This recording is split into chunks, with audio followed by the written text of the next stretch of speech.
Barangay LS 97.1 Forever. Mga kwento ng pag-ibig, kwento ng pag-asa at mga kwento ng buhay dito sa Barangay Love Stories. Love Stories.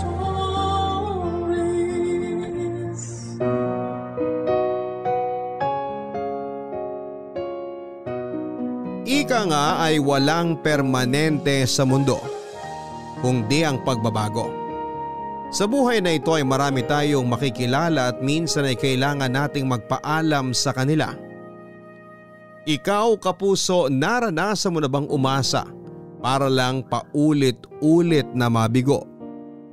Lahat tayo ay dumaraan sa mga pagsubok sa buhay. Pero minsan ay sasagi sa isip natin kung ang mga pagsubok na yon ay deserve ba natin? Mapapatanong tayo, kaya ba natin itong lagpasan?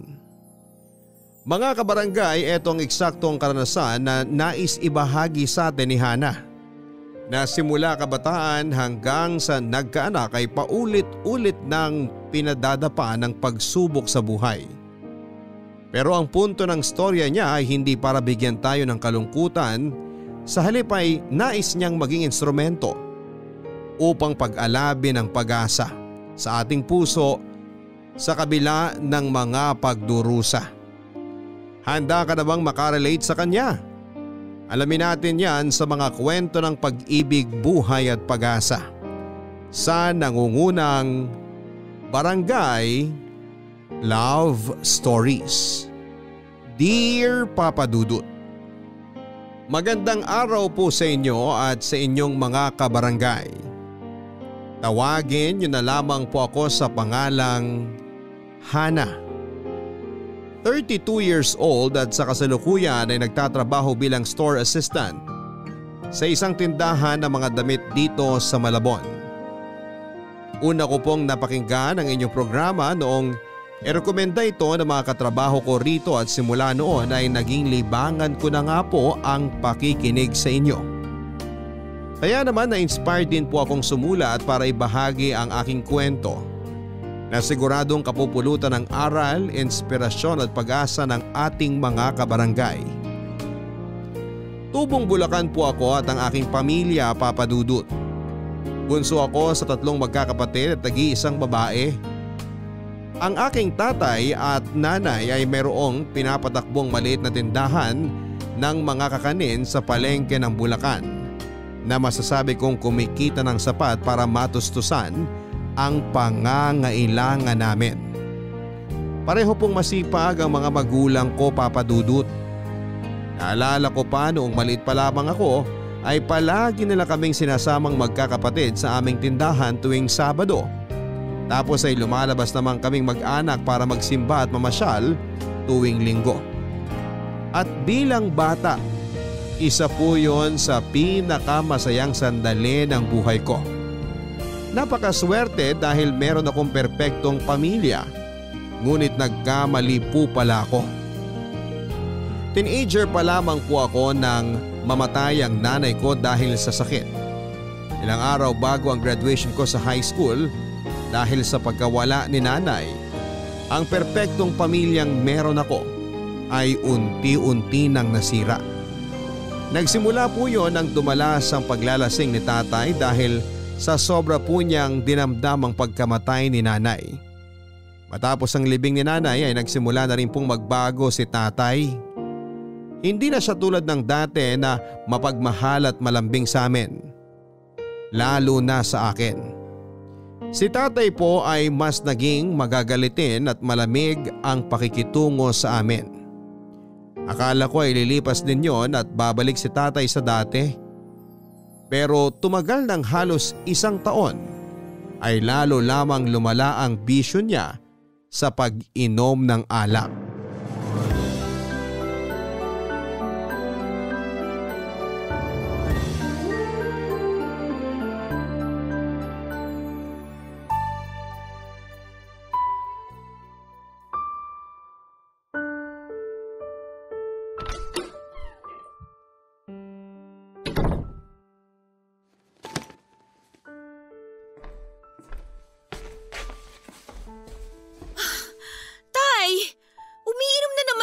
kayo?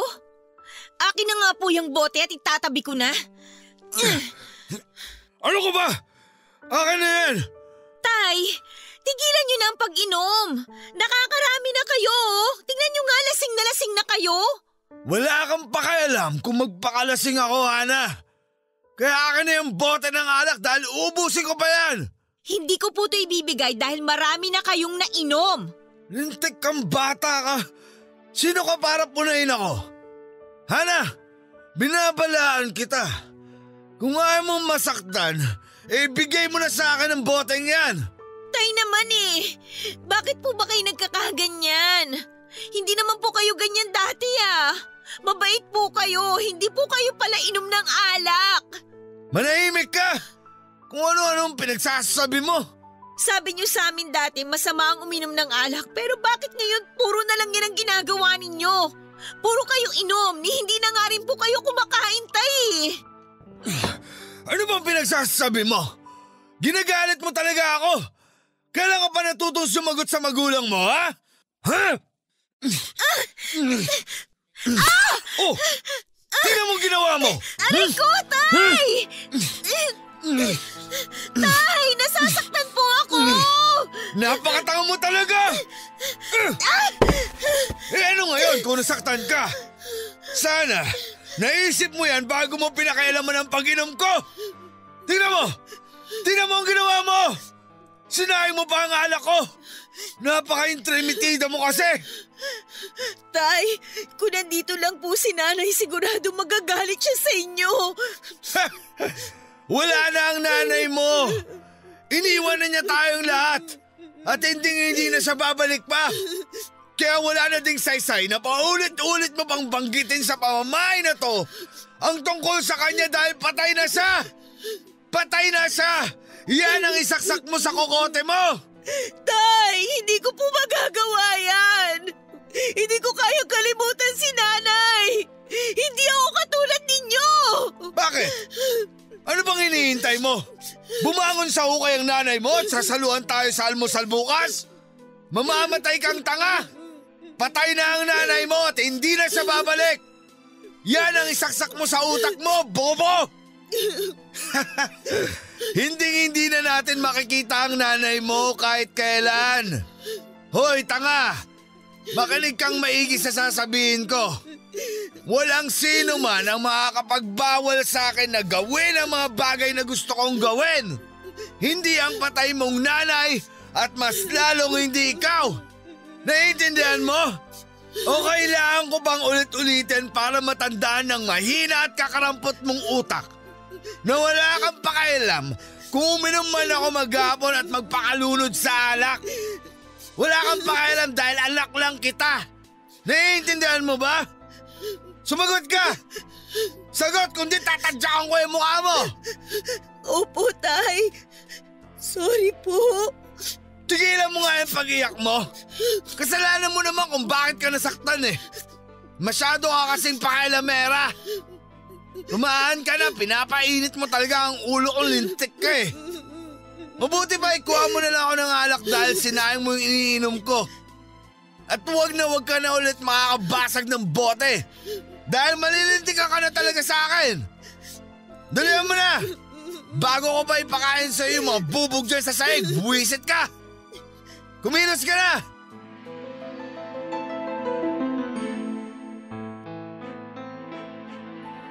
Papadudot, yun po ang unang beses na nasaktan ako ni tatay. Sobrang sama ng loob ko sa kanya ng mga panahong yon dahil hindi ko akalain na magagawa niya sa akin ang bagay na yon. Bukod doon ay lalong naging mainitin ang ulo niya. Hindi lang sa akin kundi maging sa dalawa kong kuya. May mga pagkakataon pong ayoko nang umuwi sa bahay pagkagaling sa eskwela dahil pakiramdam ko hindi naman ako umuuwi sa bahay namin kundi sa impyerno. Akala ko, papadudot, wala nang ilalala ang bisyo ni tatay sa pag-inom ng alak. Pero mali pala ako. Naging babaero po si tatay. Isang gabi kinagulat na lamang namin na nag-uwi siya ng babae sa bahay. Simula noon ay sunod-sunod na. Sa loob ng 2 buwan, iba't ibang babae ang dinadala niya sa bahay namin. May punto na akala namin ay titigil na si tatay sa pag-uuwi ng babae sa bahay pero hindi pala. Mukhang mas naging malala pa dahil isang araw ay pinakilala niya sa amin si Dina. Nobya niya at sa bahay na raw ito titira kasama namin. Nang marinig ko po yun ay sobra akong nagalit at nagtampo. Hindi ko po matanggap na ganun lang niya kadaling palitan at kalimutan si nanay. Tay, ano pong sinabi nyo? Girlfriend? Girlfriend nyo ang babaeng yon? Tay, paano na po si nanay? Anong paano na ang nanay mo? Hana, nakalimutan mo na ba? Patay na ang nanay mo. Hindi ko po nakakalimutang patay na si nanay. Pero kayo, parang kinalimutan nyo na po siya. At talagang gusto nyo pang patirahin dito sa bahay natin ang babae nyo? Hoy! Hindi ko hinihingi ang permiso mo. Patitirahin ko rito kahit sinong gusto ko. At wala kayong magagawa ron. Dito natitira si Dina. Tapos ang usapan. Kaya pwede ba? Huwag mo akong pagsalitaan na parang may malaki akong utang na loob sa'yo. Saka nakalimutan mo na yatang pamamahay ko to. Akin ang bahay na to. Pero kung titira siya dito, ibig sabihin papalitan na niya si nanay sa buhay namin. Tay, ayoko po mangyari yun. Please lang, huwag niyo naman sana siyang patirahin dito sa bahay natin. Pwede ba, Hana? Di kita maintindihan. Akala ko ba namimiss mo ang nanay mo? Eto, nag-uwi ako ng bago niyong magiging nanay. Pero bakit imbis na magpasalamat ka sa akin, nagagalit ka pa? Sira na ata ang ulo mong bata ka eh. Ano ba talagang gusto mong mangyari? Ayoko lang po nakalimutan niyo si nanay. Hindi ko nakakalimutan ang nanay mo. Pero patay na siya. Kaya tuloy ang buhay. Anong gusto mong gawin ko? Magluksa ako habang buhay? Itali ko ang sarili ko sa kanya hanggang mamatay ako? Aba, hindi naman yata patas yun. Siyempre gusto ko rin maging maligaya. At masaya ako dahil nakilala ko si Dina. Di ka ba masaya para sa akin, ha? Di ka ba masaya para sa tatay mo? Kung ayaw mong maging nanay si Dina, wala akong pakialam. Sigurado namang ayaw din niya magkaroon ng isang malditang anak-anakan na gaya mo. Pero hindi mo na mababago ang desisyon ko na patirahin siya sa bahay na to. Dahil ako na ang nagsasabi sa'yo, sa oras na kumontra ka pa, palalayasin talaga kita. Naiintindihan mo ba ako? Oh, bakit ganyan ka makatingin? Baka naman ngayon pa lang gusto mo nang simulang matulog sa labas. Dahil hindi ko nagugustuhan yung titig mo sa akin, lintik ka. Ah, matapang ka ha? Halika rito. Walang hiya ka? Ha? Tay! Ang kapal ng mukha mo. Ano ginagawa ninyo? Sandali lang, saan niyo po ba ako dadalhin? Aray ko, Tay! Diyan ka! Tay! Bakit niyo po ako tinulak palabas ng bahay? Wala naman po akong ginagawa! Parusa mo yan dahil bastos kang bata ka! Di kita pinag-aral para magmalaki ka sa akin! Tititigan mo pa ako ng masama? Buisit ka? Yan ba ang natutunan mo sa eskwelahan? Ang bastusin ako sa loob pa mismo ng pamamahay ko? Pwes, sa labas ka ngayon matutulog para matutunan mo ang leksyon mo! Tay! Ano ba? Buisit Tay, ka huwag niyo talaga! pong gawin to! Lalo mo lang pinapainit ang ulo ko! Buksan niyo po itong pinto! Huwag niyo pong gawin sa akin to, Tay! Hindi ko naman po kayo tinititigan ng masama eh! Pangako po! Hindi na po ako sasagot sa inyo! Hindi ko na rin po babastusin si Dina! Please po, Tay! Papasok ka lang dito kapag marunong ka ng rumespeto! Ano pa't nag-aaral ka kung pambabastos lang sa magulang mo ang natututunan mo? At nakuha mo pa talagang magmagaling? Bakit? Ano bang pinagmamalaki mo, ha? Wala ka pang maipagmamayabang. Kaya kung ayaw mong sumunod sa patakaran ko, mabuti pang umalis ka na lang sa pamamahay ko. Buwisit ka sa buhay ko. Ikaw ata ang malas sa akin kaya nagkaletse-letse ang buhay ko eh. Nasira na ang buong gabi ko dahil sa'yo. Doon ka, huwag mong pigilan tong pinto. Tay! Buksan niyo po itong pinto! Tay! Tay!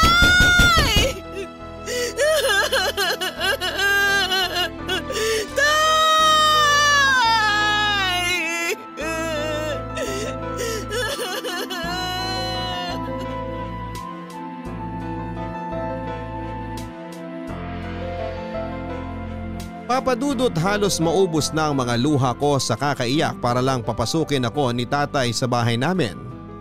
Pero para po siyang binging walang naririnig. Kesyo bastos daw ako at kailangan kong matuto ng leksyon. Hindi raw po siya makapaniwalang anak niya ang isang tulad kong maldita at swail. At kung ano-ano pang mga masasakit na salita na noon ko lamang narinig mula sa kanya sa tanang buhay ko. Ang sakit-sakit po pala kapag sa mismong magulang mo maririnig na sana ay hindi ka na lamang nila binuhay sa mundong ito. Dahil isa ka lang daw na malaking pagkakamali. Hindi ko po matanggap papadudot dahil malayong malayo na si tatay sa dating mabait at mapagmahal naming ama. At hindi ko din lubos maisip kung paanong sa isang iglap ay masisira ng ganon ang aming masayang pamilya. Nang gabing yon ay nakitulog ako sa bahay ng kaklase ko. Natatandaan ko pa na nakatulugan ko na lamang po ang pag-iyak at ang paulit-ulit na pagtatanong sa Diyos kung bakit niya hinayaang magbago si tatay. At paulit-ulit ko din pong tinatanong sa kanya kung bakit kailangan pang mawala ni nanay. Matapos po akong parusahan ng tatay ko ay napag-isip-isip ko na baka nga kasalanan ko din kaya siya nagalit sa akin. Kaya naman tulad ng pangako ko sa kanya ay sinubukan ko pong pakisamahan si Dina. Kahit na masama ang aking loob dahil pilit niyang pinapalitan si nanay sa buhay namin, ay naging tikom lang ang aking bibig. Noong unang linggo ni Dina sa bahay ay kinakitaan na namin siya ng katamaran. Palagi niya kaming inuutusang gumawa ng mga gawaing bahay tulad ng pagluluto, paglilinis at pati na rin paglalaba ng kanyang damit. May isang beses pa nga pong na-late ako sa klase ko dahil pinilit niyang ipatapos sa akin ang pamamalansya ng mga damit niya. Literal na hindi siya naging mabuting stepmother sa amin dahil wala siyang ginawa kundi ang insultuhin kami, pagalitan at alilain sa sarili naming pamamahay at huthutan ng pera si tatay. Sa loob ng 5 buwan ay pinakisamahan naming magkakapatid ang babae ni tatay. Naging tikom din ang aming mga bibig sa tuwing may hindi siya magandang ginagawa sa amin tulad ng pangiinsulto o pagsusungit dahil magiging walang saysay din kung magsusumbong kami kay tatay. Palibhasa maraming beses na rin po kaming hindi kinampihan ng aming sariling ama at sa halip ay mas pinaboran niya pa si Dina. Akala ko kaya ko nang maging matiisin. Akala ko ay kaya ko nang magbingi-bingihan sa lahat ng hindi magandang bagay na ginawa at sinasabi sa amin ni Dina. Pero isang gabi ay hindi ko napigilan ang sarili na sabihin ang nararamdaman ko matapos kong subukang humingi ng pera kay tatay para sa akin enrollment sa susunod na semester.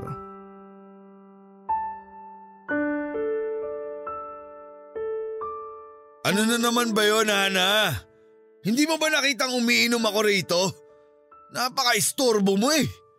Naiinis ako sa pagmumukha mo ha. Umayos ka. Tay, pasensya na po kayo pero gusto ko lang naman po sanang sabihin na malapit na po ang deadline ng tuition fee namin for the next semester. Kailangan ko na po makapagbayad para po ako makapag-enroll sa… Anak naman ng teteng oh! Inistorbo mo ang pag-inom ko para sabihin kailangan mo ng pambayad? Opo, Tay. Para po makapasok ako sa susunod na semester. Hindi! Hindi ako naniniwala sa'yo. Para makapasok.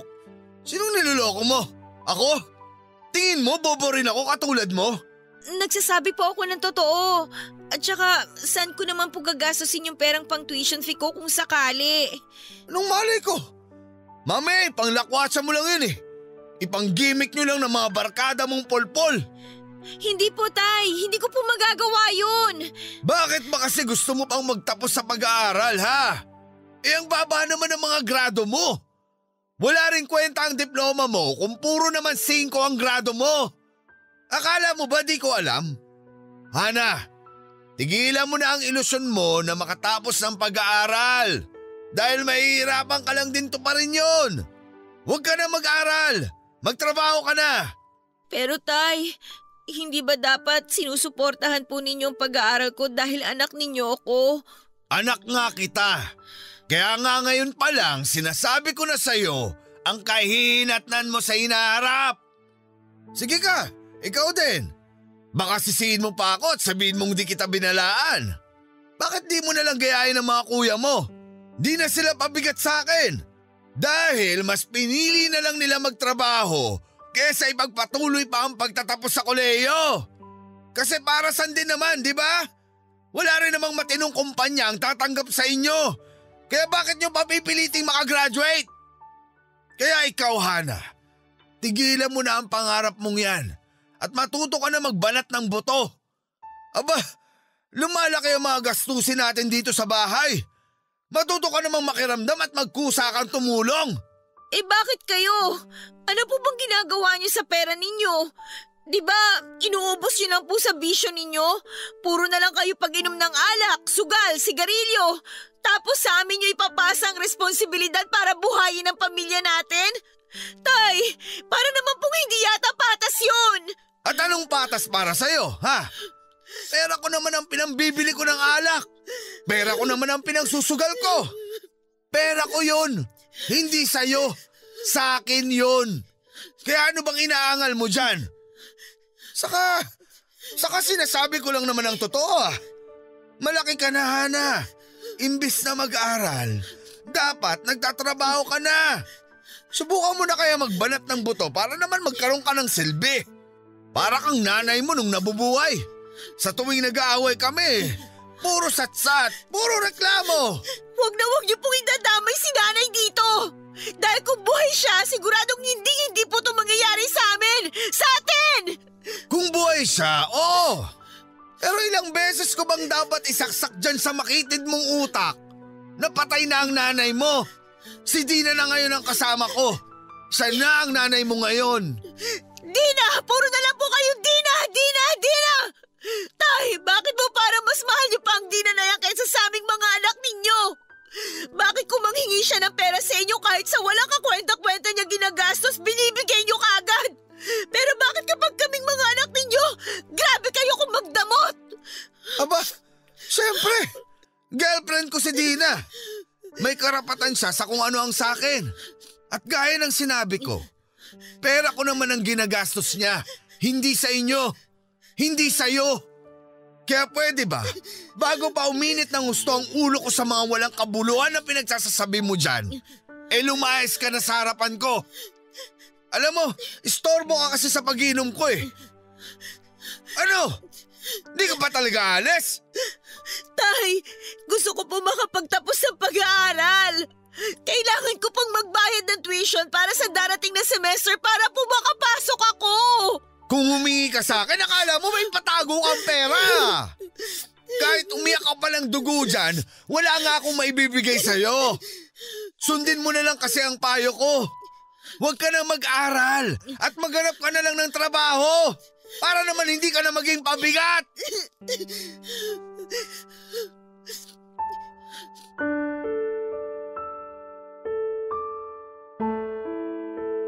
Ibang-iba na talaga si Tatay Papadudut.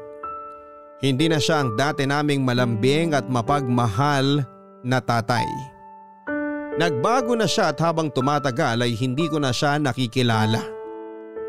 Netong tumanda na lang ako ay naisip ko na malaking factor din ang pagbabago niya ang mga taong sinasamahan niya. Sa huli matapos ang pagkatalo namin yon ay hindi pa rin po ako binigyan ni tatay ng pera na pang tuition, Papadudut. Alam ko naman po na hindi ko na siya mapipilit dahil kung ayaw niya ay ayaw talaga niya. Hindi ko lang talaga mapigilang malungkot dahil sino naman po ang anak ang hindi magtatampo sa kanilang mga magulang kung ganon kanila tratuhin at pagsalitaan. Sa kabilang banda, para maipagpatuloy ko pa rin ang pag-enroll sa kolehiyo, ay naghanap po ako ng part-time job, Papadudut. Swerte naman dahil nakapasok ako bilang tendera sa isang bakery na malapit sa amin.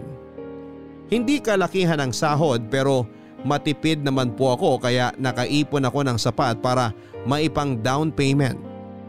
Kaya lang nang malaman ni tatay na nagtatrabaho ako ay panay naman po ang hingi niya ng pera para sa mga pangangailangan namin sa bahay. May mga pagkakataon na wala akong naiaabot dahilan para magalit siya at pagsalitaan niya ako ng hindi maganda. Pero lahat ng yun ay tiniis ko na lamang, Papa Dudut. Hanggang sa nalaman ko po na binenta na ni tatay ang maliit na bahay namin. Kaya doon na po ako sumabog ng husto.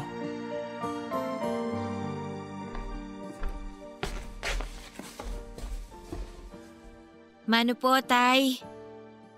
Tay, may dala po akong ulam. Aba, mabuti naman naisipan mong bumili. Kanina pa walang ulam dito.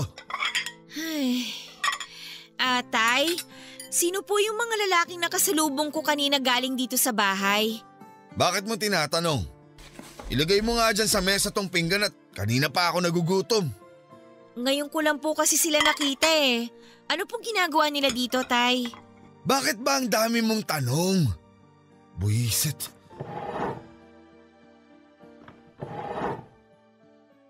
Gusto mo talagang malaman? Opo, sana. Sila na ang bagong may-ari ng bahay na to. Ano? Binenta niyo po ang bahay natin, Tay? Oo. Bakit? May problema ka ba ron? Tay, ako walang problema. Kayo yata ang may problema eh. Sira ulo kang bata ka. Ano namang problema mo kung gusto kong ibenta ang bahay na to?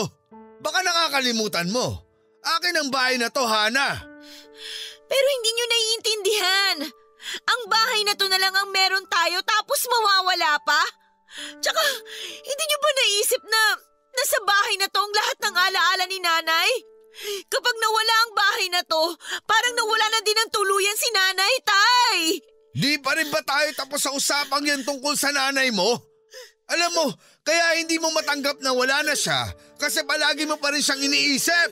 Kung paulit-ulit mong babalikan ang nakaraan, paano naman ang kasalukuyan? Hana, patay na ang nanay mo. At kung palagi mo nalang itatali ang sarili mo sa mga alaala niya, sigurado talagang di ka uusad sa buhay. Kaya naisip niyo ipagbili ang kaisa-isang lugar kung nasaan ang lahat ng mga alaala ni nanay? Kaya naisip niyo ibenta ang bahay natin? Tay naman, ang sama-sama niyo! Hoy! Huwag mo akong pagsasalita ng ganyan, ha? Gagawin ko lahat ng gusto kong gawin dito. Kung ibenta ko man, wala ka ng pakialam doon. Sigurado naman ako na gagamitin niyo lang sa bisyo ninyo ang pera makukuha niyo eh. Sobra na po kayo, Tay! At saka, saan niyo kami planong patirahin kapag nawala na ang bahay na to? Saan kami pupulutin ngayon, Tay? Aba, anong pakialam ko kung saan niyo gustong tumira? Malalaki na kayo. Ikaw, marunong ka ng kumita ng pera kaya pwedeng-pwede ka nang bumukod. Basta. Bahala ka kung saan mo gustong pumunta. Wala akong pakialam. Matanda ka na. Tay! Hoy, Hana! Sumusobra ka na talaga sa kabastusan mo, ha? Hindi mo na iginalang tong pagkain. Buwisit ka talaga kahit kailan. Ayoko nang makarinig ng reklamo mo tungkol sa desisyon ko. Ibebenta ko ang bahay na to. Mabuti pa ang gawin mo, simulan mo na ang pag-iimpake ng mga gamit mo. Dahil meron na lang tayong 2 linggo sa bahay na to. Magkanya-kanya na tayo. Maghiwa-hiwalay na tayo ng landas.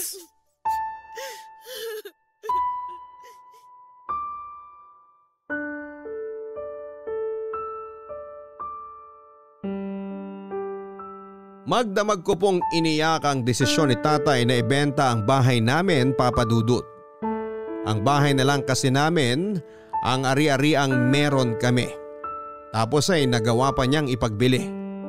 Kung talagang hindi niya naisip na sa bahay namin ang mga ala-ala ni nanay, sana'y naisip man lang niya kung saan kami titira. Kaso tulad nga po ng paulit-ulit na sinasabi ni tatay, wala na siyang pakialam sa amin. Matapos po ng gabing yun ay nagsimula na akong maghanap ng lugar na pwedeng tuluyan. Nakontak ko po ang pinsan ko sa Malabon at pumayag siya na doon ako tumira. tumigil na rin po ako sa pag-aaral para maghanap ng mas magandang trabaho. Maswerte po ako dahil nakapasok naman ako bilang assistant sa isang butik. Pagod na po akong intindihin si Tatay Papa Dudut. Simula nang namatay si nanay ay pinilit ko siyang inunawa sa pag-asang isang araw ay magbabago pa siya. Pero sadyang walang ganon sa tunay na buhay. Permanente ang pagbabago, ika nga. At hindi dumarating ang isang araw na magigising ka na lamang tapos bumalik na ang lahat sa dati. Dahil napaka-imposible po na mangyari yon. Tuluyan na nga pong binenta ni Tatay ang bahay namin at nagkanya-kanya na kami. Ang dalawa kong kuya ay nakitira kasama ang kanilang mga asawa. Samantalang sina Tatay at Dina ay umupa ng maliit na kwarto malapit sa tindahan namin sa palengke. Hindi ko na rin po kinausap pa si Tatay Papa Dudut dahil galit ako sa kanya. Pakiramdam ko po ay hindi ko po siya kayang patawarin dahil sa ginawa niya sa mga ala-ala ni nanay nang ipinagbili niya ang aming bahay. Sa pagtulog ko ay palagi akong umiiyak at parang batang nagsusumbong sa aking ina. Akala ko ay palagi na lang ako magiging malungkot, Papa Dudut, pero dumating din pala ang sandaling mapapago din ako at mas pinili ko na lamang na tumahan at magpatuloy. Nang hindi na kami magkasama ni Tatay sa iisang bubong, pakiramdam ko ay naging malaya na ako. Na nahugot ang malaking tinik sa aking lalamunan. Minsan naisip ko na siguro ay matagal na ring hinihintay ni Tatay ang paghihiwalay namin ng landas para magawa na niya ang gusto niya.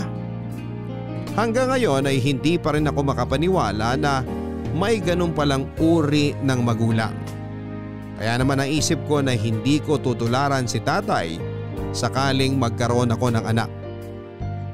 Nagpakabisi na lamang po ako sa trabaho, Papa Dudut, at masasabi ko na kahit papaano ay nalilibang naman ako. Sa totoo lang ay hindi ko na nga namalayan na 3 buwan na ang lumipas simula nang huli kaming magkausap ni Tatay, lalo na't hindi ako umuuwi sa amin sa Bulacan. At kahit papaano, masasabi ko naman na masaya ako. Akala ko nga ay puro na lang pangit ang pwedeng mangyari sa akin, pero minsan ay sinosurpresa tayo ng buhay. Nagsimula yon nang makilala ko si Joel nang minsan niya akong iligtas laban sa nambastos sa akin na lasing na mga lalaki. Grabe, Papa Dudut, para siyang real life na superhero.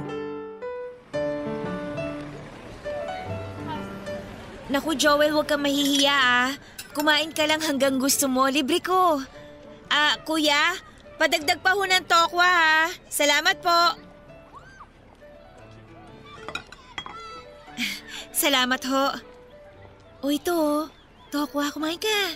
Grabe, ang dami naman ng in-order mo, Hana. Baka hindi ko na maubos lahat to.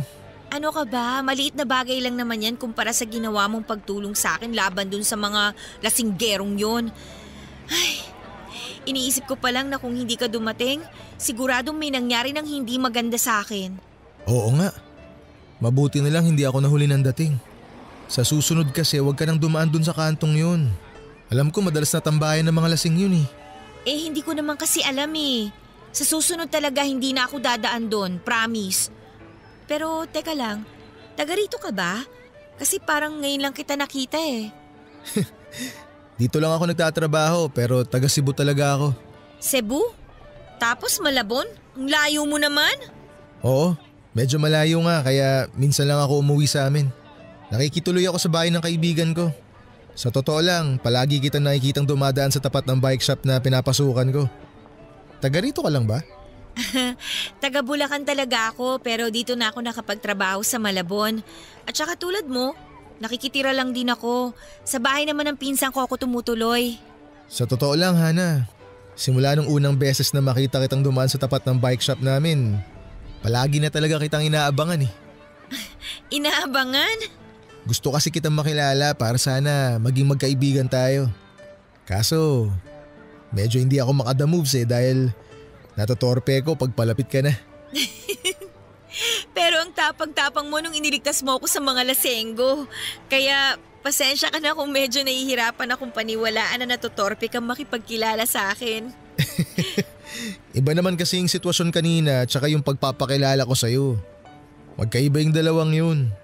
Kahit naman siguro sinong lalaki maduduwag. Bakit? Mukha ba akong nangangagat kaya natatakot ka sa akin? Grabe! Ang sakit naman nun, tol! Ikaw talaga. Natawa ako dun sa tol ha. Di ka lang maganda, medyo may pagkakwela ka rin pala. Uy, medyo lumakas ng konti ang loob natin ah. Siyempre, hindi ko na palalagpasin ang pagkakataon na to para makilala ka pa ng gusto. Nagpapasalamat ako kasi ako yung dumaan ng oras na kailangan mo ng tulong. At nagpapasalamat din ako na ikaw yung dumating. Uy, kinilig siya ron. Iba ka talaga bumanat ha.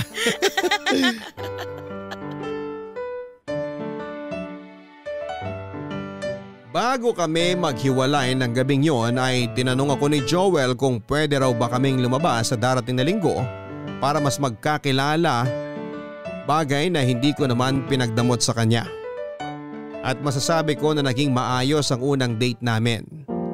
Mabait at kuwela si Joel, Papa Dudut. Kaya naman naging madali kaming nagkapalagayan ng loob.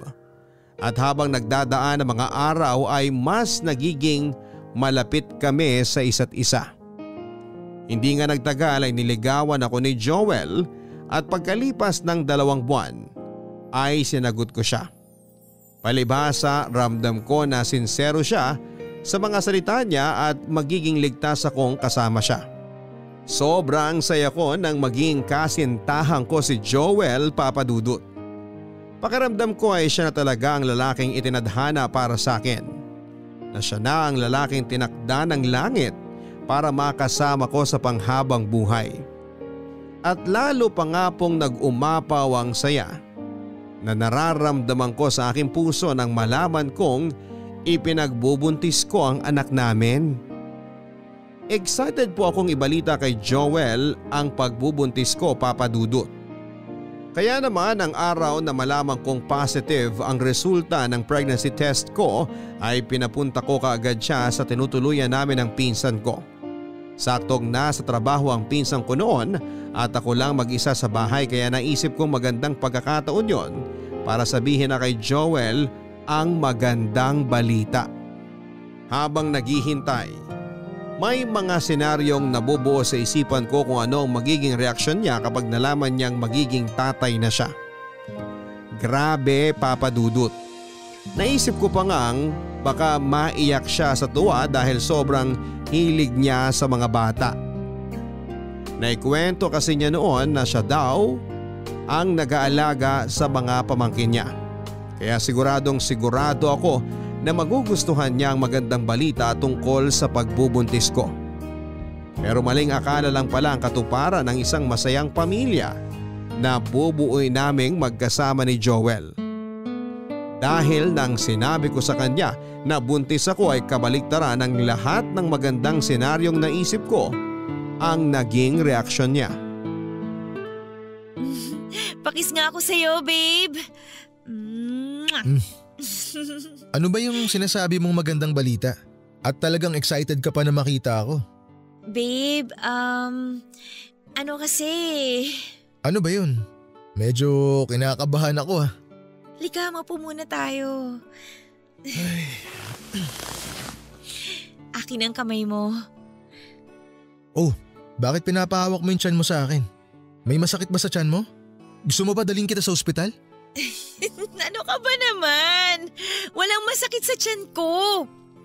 Ang gusto ko lang talagang sabihin,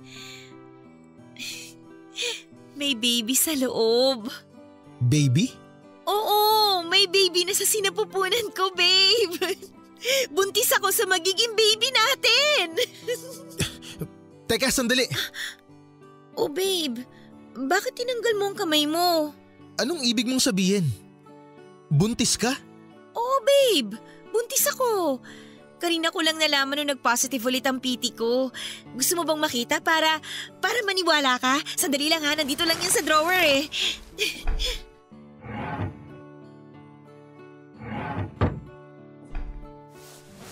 Ito, tingnan mo babe.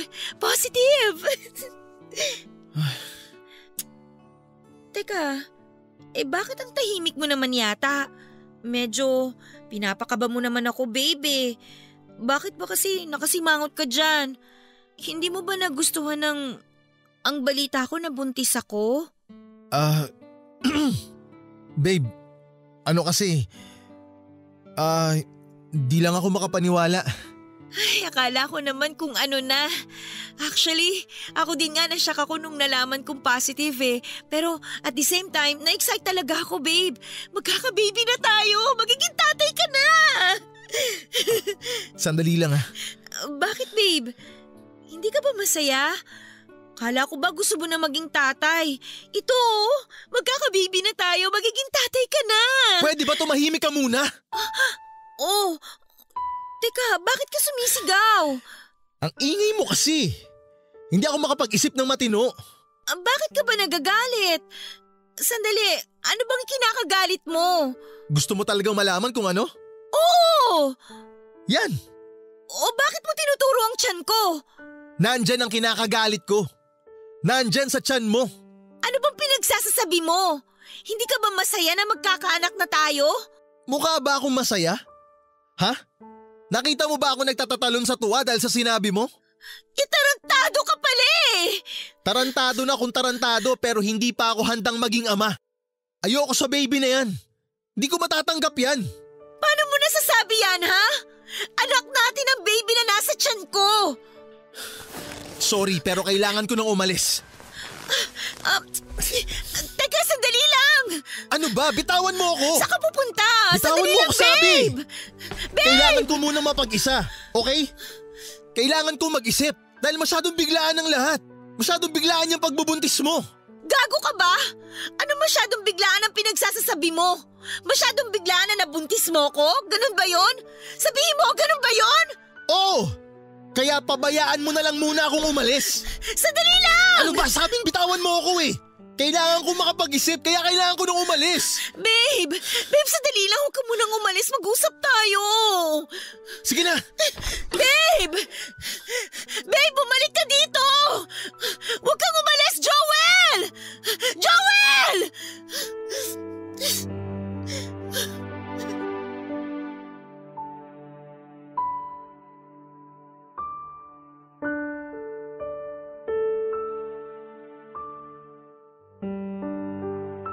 Hindi ko na po napigilan ang pag-alis ni Joel ng sandaling yon, Papa Dudut.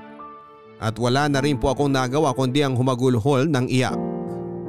Ang sakit-sakit po sa kalooban habang paulit-ulit na bumabalik sa aking alaala ang naging reaksyon at asal ni Joel nang malaman niyang buntis ako sa anak namin.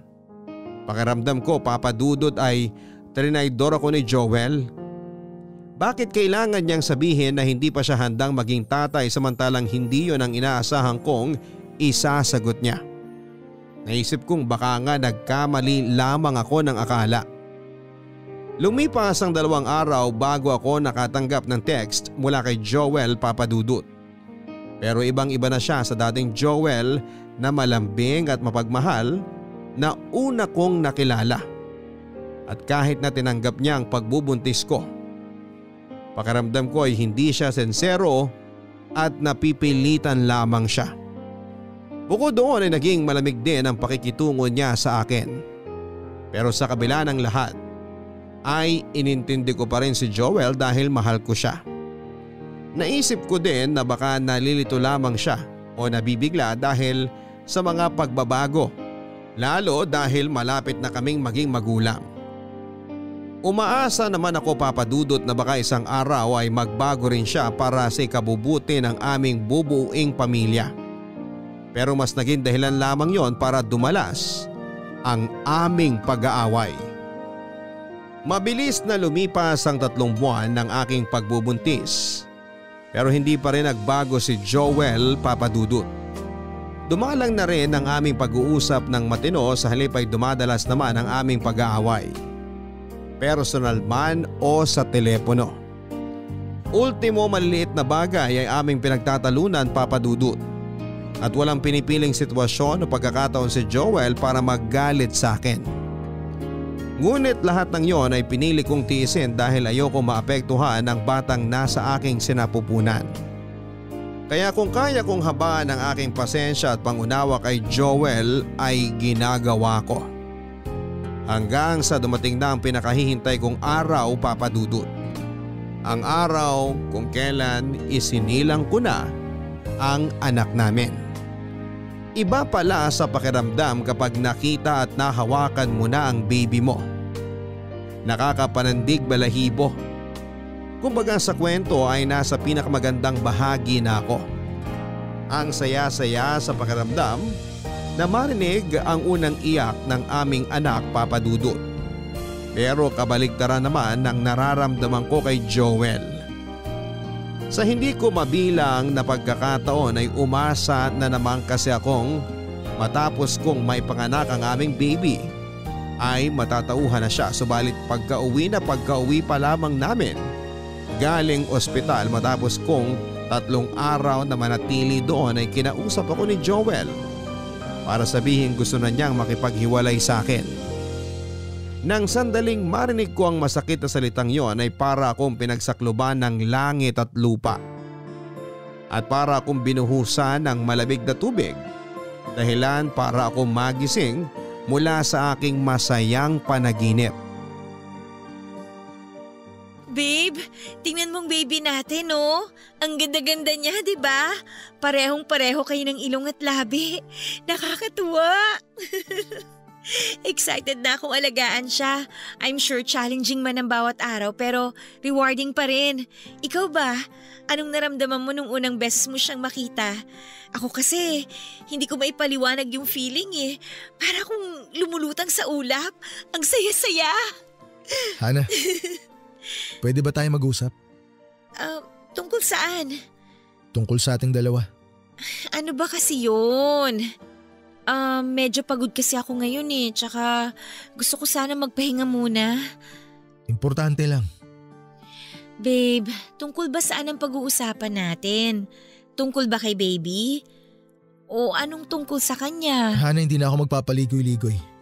I'm sorry pero… Babe, kung ano man yung sasabihin mo, pwede bang wag mo na lang ituloy?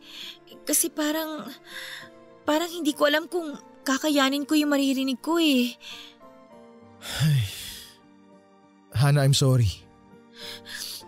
Bakit ka ba nagsusorry? Wala ka namang ginawang kasalanan para mag-sorry ka dyan ah. Pwede bang makinig ka muna sa akin kasi? Patapusin mo muna ako magsalita. Oo, wag ka sumigaw. Natutulog ang anak mo. Di ko na kayang makisama sa iyo, Hana. Sa inyo ng anak natin. Maniwala ka. Sinubukan ko pero na-realize ko na hindi pala ikaw ang babaeng gusto kong makasama habang buhay. Na hindi ko pala gustong bumuo ng pamilya kasama ka. Ano bang sinasabi mo dyan ha? Bakit parang biglaan mo namang naisip ang mga bagay na yan? Alam mong hindi to nagkataon lang, Hana. Alam kong alam mong hahantong tayo sa sitwasyong to. Pero hindi ganitong klase ng eksena ang iniisip ko. Hindi ganitong sasabihin mo sa pagmumukha ko na hindi mo na kaya makisama sa amin ng anak mo.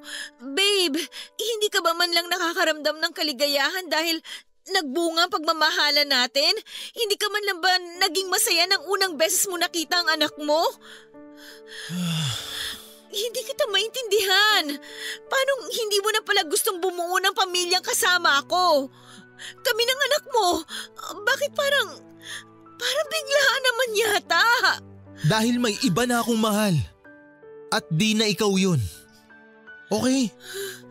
Sa katunayan, magkakaanak na rin kami kaya… Aray!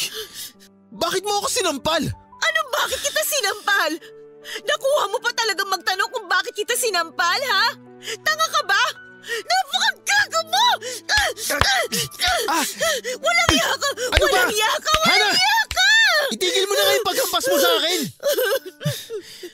Iiwan na kita sa ayaw at sa gusto mo. Dahil hindi ko na matiis sa ugali mong yan. Tulad ng sabi ko sa'yo, ayaw na kitang makasama. Meron na akong ibang mahal, Hana. Kaya pwede ba? Kung may natitira ka pang bait sa sarili mo, wag mo na akong habulin. Wag mo na akong pabalikin sa'yo dahil hindi na yun mangyayari. Pasensya ka na kung umasa ka na magsasama tayo habang buhay. Ako rin naman eh. Akala ko ikaw na. Pero hindi pala. Kung aalis ka, paano ang baby natin? Gusto mo ba siya mawala ng ama? Wala na akong magagawa tungkol sa bagay na yan. May magiging anak na ako na dapat kong intindihin at sa ngayon siya ang importante para sa akin. Pero huwag kang mag-alala, magsusustento naman ako sa iyo eh. Hindi ko pababayaan ang anak mo. Aray! Ano ba? Tama na! Walang iya mo! Wala kang puso! Napakasama mong tao! Hana, tanggapin mo na ang katotohanan na may mahal na akong iba. Para matapos na to. Para din naman to sa'yo at sa baby natin eh. Ang kapal na mukha mo! Paano mo nasasabi ang bagay na yan na hindi man lang nakukonsensya? Minahal kita! Nagtiwala ako sa'yo! Ibinigay ko katawan ko, ang puso ko, ng buong buo! Tapos sa huli, iiwan mo lang din pala ako? Hayop ka! Hindi mo na lang sana ako binuo kung dudurugin mo lang din ako! Niloko mo ako! Manlaloko ka! Pinaniwala mo ako sa mga kasinungalingan mong demonyo ka! Napakasama mong tao! Walang iya ka!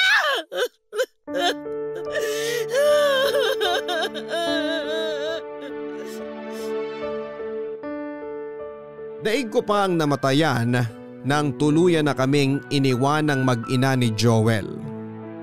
Magkahalong galit at lungkot ang nangibabaw sa akin ng sandaling yon.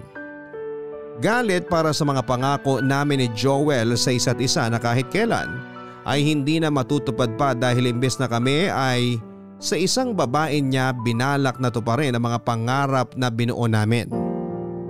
Ang lungkot dahil hindi ako umasa para lang mabigo na magkaroon din ako ng isang masayang pamilya. Bagay na pinagkait sa akin simula nang mamatay si nanay at magbago naman si tatay. Ipinagpatuloy ko pa rin ang buhay kasama ang aking baby sa kabila ng mga masasakit na pangyayaring yon, Papa Dudut. Gustuhin ko mang magalit ng magalit kay Joel ay ayoko namang masayang ang panahon ko dahil meron na akong anak na mas dapat intindihin at pagtuunan ng pansin. Kaya kahit may mga gabi na namimiss ko pa rin si Joel ay isinasantabi ko na lamang kaagad yung pakiramdam. Nang manumbalik na ang aking lakas ay nagbalik trabaho na rin po ako. Samantala ang pinsan ko naman ang tumitingin sa aking baby habang wala ako sa bahay na nagkataon namang nag-resign na sa pinagtatrabahuhan niya. Kahit na mahirap sa aking mapalayo sa anak ko araw-araw, tuwing kinakailangan kong pumasok sa trabaho ay pilit kong tinitiis ang lahat alang-alang sa kanya. Naging masipag ako sa paghahanap buhay, Papa Dudut, dahil meron akong pangarap para sa anak ko. Para sa akin, ang anak ko ang pinakamagandang nangyari sa kabila ng mga pangit kong naranasan. At nangangako akong hinding-hindi ko ipaparanas sa kanyang lahat ng sakit at pighati na aking pinagdaanan. Sapat na ako na lang ang iniwanan at pinagdamutan ng pagmamahal. Wag na ang baby ko, Papa Dudut. Ngunit akala ko ay sapat nang maging mabuting ina at ama para sa anak ko. Nang sapat na ang pagmamahal, atensyon at panahon na ibinibigay ko sa kanya, sa kabila ng pagiging abala ko sa trabaho, akala ko ay sapat na ang 3 masasayang taon naming magkasama ng unika iha ko para tumigil na ang kapalaran sa pagbato ng pagsubok sa akin. Subalit nagkamali na naman ako. Dahil isang gabi, pag-uwi ko galing sa trabaho ay nadatnang kong nilalagnat ang anak ko. Inisip kong ordinaryong lagnat lamang yon. Nagagaling din kapag ininuman ng gamot at ipagpahinga. Kaso nagdaan pang isang araw pero lumala lang ang kondisyon ng aking anak. Imbes na lagnat ay inubot sinipon na rin siya. Doon ako nakaramdam ng matinding kaba, Papa Dudut. Lalo pa ng panay iyak at daing ng anak ko dahil sa sakit na nararamdaman niya. Nang mag-ikatlong araw na ay hindi pa bumubuti ang kanyang kalagayan ay nagpasya na akong isugod siya sa ospital. Pagdating namin sa ospital ay mabilis na dinala sa emergency room ang anak ko, Papa Dudut. Habang ako naman ay naiwang nakatulala sa labas at iyak ng iyak. Doon ko na naisip na tawagan ang aking tatay. Isasantabi ko na lamang ang tampo na nararamdaman ko sa kanya dahil higit ko siyang kailangan. Kailangan ko ng magulang dahil hindi ko alam kung kakayanin kong marinig ang masamang balita sakaling may mangyaring hindi maganda sa aking anak.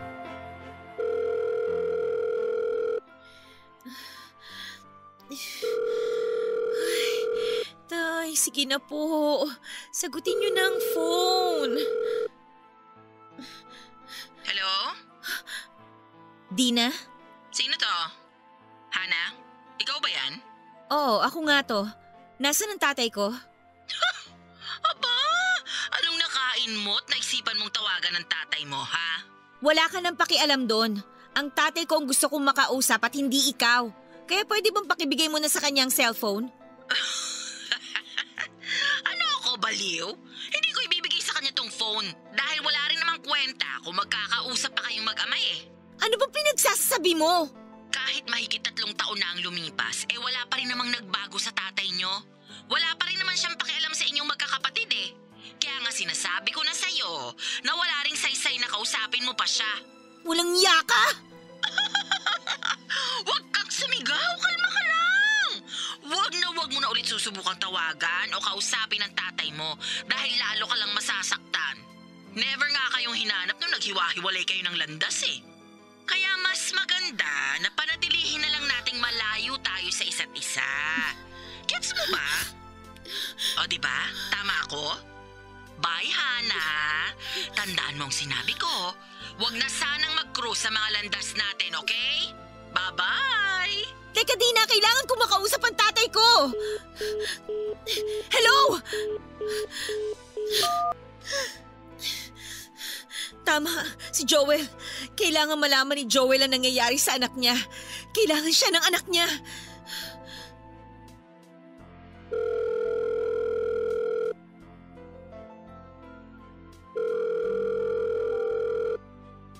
Hello? Joel? Joel, si Hana to. Hana, bakit ka tumawag? Di ba sabi ko sa'yo wag na wag kang tatawag sa akin? Baka malaman ng misis ko to na nag-uusap tayo. Malalagot ako pag nagkataon. Joel, wala akong pakialam kung malintikan ka sa babae mo. Tumawag ako para sabihin sa'yo na dinala ko sa ospital ang anak mo. Bakit?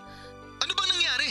3 araw na siyang nilalagnat at mas lalo lang lumalala ang kondisyon niya ngayon.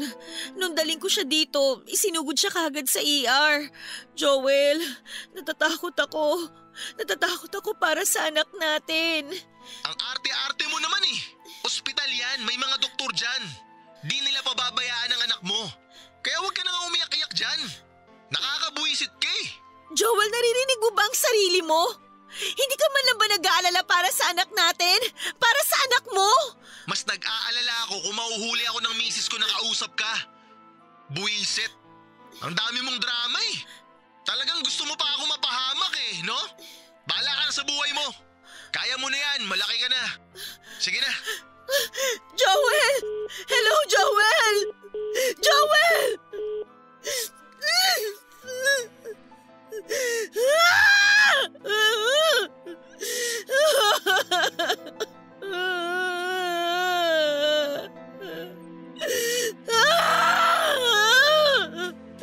Wala na akong malapitan! Wala na akong malapitan! Paano na ngayon ang anak ko?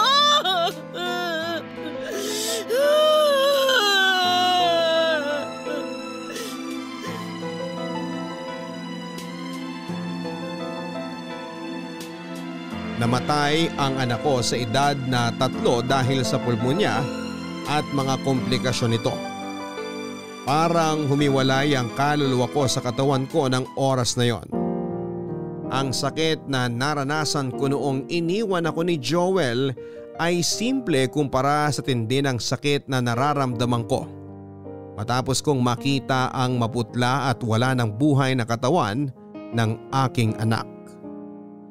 Nang sandaling yon ay hindi ko alam kung paano pa patitigilin ang laksa-laksang luhang nag-uumapaw sa aking mga mata. Hindi ko na rin alam kung saan pa ako at ano na ang patutunguhan ko. Kung paano pa magpapatuloy sa buhay pagkatapos ng masasakit na pangyayari. Litong-lito ako, Papa Dudut.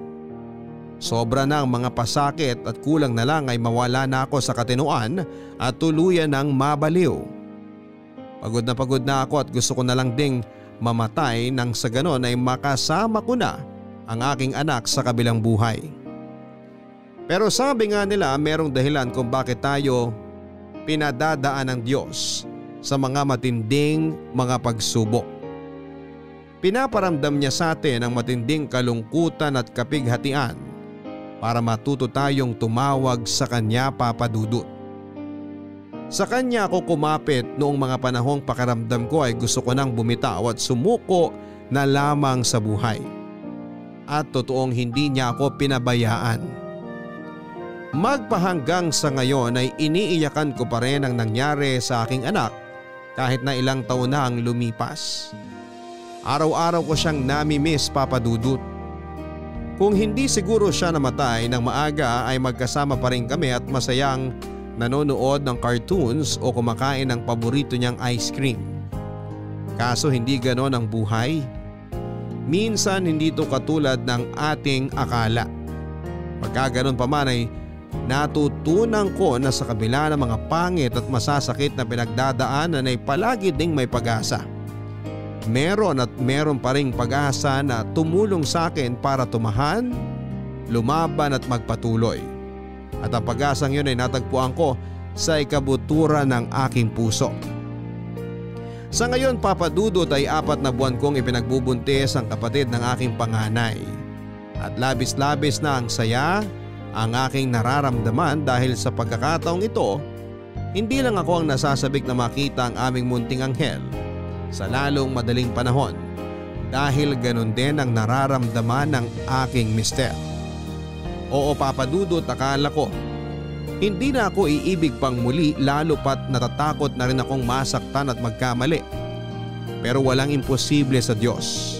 Ipinagkaloob niya ang tamang tao sa tamang panahon at maswerte ako dahil hindi ako nawala ng pag-asa. Maraming salamat po sa pakikinig ng aking kwento, Papa Dudut. Sana ay nakapagpulot ako ng inspirasyon at pag-asa sa ating mga kapuso. Lalo na sa mga may pinagdaraanang mabibigat na mga pagsubok sa buhay. Daanan lang natin, iyakan pero magpatuloy pa rin dapat tayo. Hanggang dito na lamang po ang aking sulat, Papa Dudut, and more power and blessings po sa inyo at sa inyong programa at sa inyong himpilan. Ang inyong forever kapuso at kabarangay, Hana. Mahirap, malungkot at masalimuot ang mga pinagdaanan ni Hana pero hindi pa rin niya hinayaan na kainin siya ng mga negatibong bagay na yon. At hindi rin naging hadlang ang mga kabiguan niya sa nakaraan para mawalan siya ng pag-asa at hindi na magpatuloy pa sa buhay. Minsan kapag binabalikan natin ang mga labang napagtagumpayan natin sa buhay, bigla na lang tayong hahanga sa ating sarili dahil nagawa natin yung lagpasan, katulad ng ating letter sender.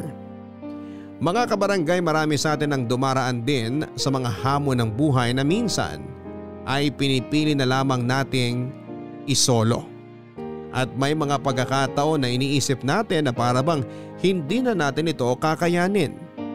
Pero sa huli, nagagawa pa rin naman nating magpatuloy at magtagumpay. Oo, hindi na tayo buo katulad ng dati pero yung mga peklat na bunga ng mga sugat natin noon ay siyang patunay kung gaano tayo katapang at katatag ngayon. Araw-araw ay pwede tayong mag-umpisa dahil habang may buhay ay may pag-asa. Hanggang sa muli mga kapuso, ako po si Papa Dudut. sa mga kwento ng pag-ibig, buhay at pag-asa. Dito sa Barangay Love Stories number 1. Mga kwento ng pag-ibig, kwento ng pag-asa at mga kwento ng buhay dito sa Barangay Love Stories. Love Stories. Forever. Forever. Forever! Nagustuhan ng iyong napakinggan? Ituloy yan via live stream sa www.gmanetwork.com/radio.